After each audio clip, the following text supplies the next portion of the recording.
Read that remark and think she's apologizing for being white. Sue Bird thinks Caitlin Clark critics have it all wrong amid her powerful comments.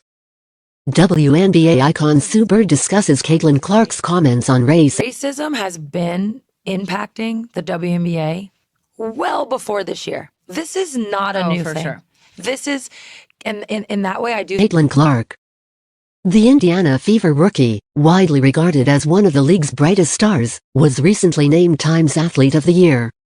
However, her remarks during the award ceremony regarding race and privilege have ignited a firestorm. In so many ways, I would have loved to have been valued as a basketball player. I would have been loved to have been spoken about just for my play.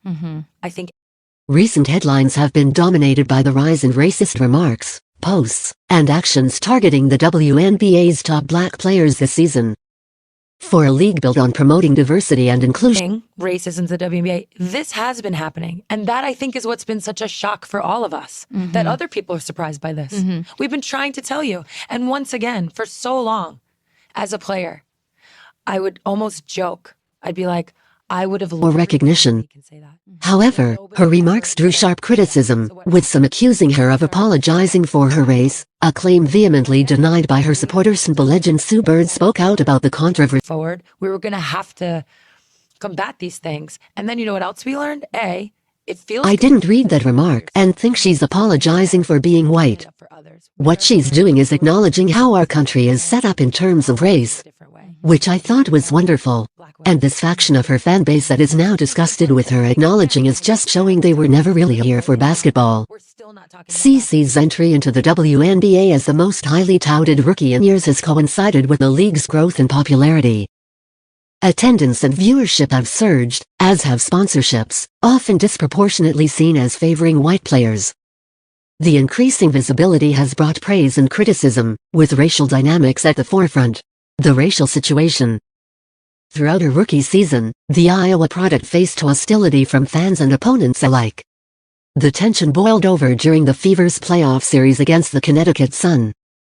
In Game 1, the Sun cruised to a dominant 93-69 victory. Still, DeJounte Carrington, a forward for the Sun, made contact with Clark's eye during the game, leaving the rookie visibly shaken and sparking outrage among spectators.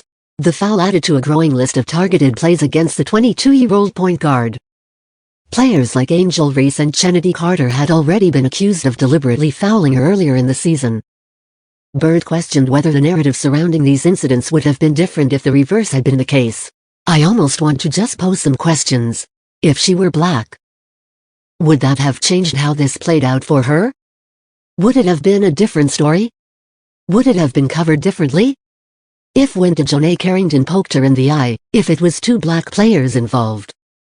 That's just to me. Seen them put up that dream thing, it was kind of going around. It said play in the WNBA and get a scholarship. One of the ones said own a restaurant. Aww. So one day I have to accomplish that. And I always told my mom I was gonna open this restaurant called the Rib Shack. Open this restaurant called the Rib Shack. I don't know why. I wanted to have a barbecue place. I think it was 35 fans, the league's highest. The Fever's game against the Washington Mystics on September 19 shattered the WNBA attendance record, drawing 20,711 spectators. Despite this success, the league faces critical challenges, including addressing racial tensions that risk undermining its progress and sustainability.